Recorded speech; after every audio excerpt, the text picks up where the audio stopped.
Hi guys, fig trees mga guys. Oh, ang daming bunga pero wala pang masyadong ripe kasi bago pa ito namunga mga guys. Ito ripe na mga guys pero parang sirap. Matamis ito at masarap.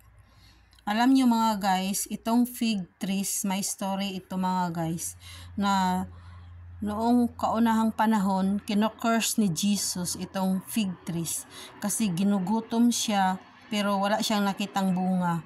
Madaming dahon pero walang bunga. Kaya yan ang story at dami pang story sa fig trees mga guys. Mabasa niyo sa Bible. Yung story tungkol sa fig trees. Ito guys, daming bunga.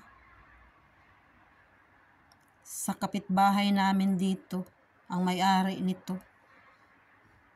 Ito. Noon, ang daming bunga mga guys.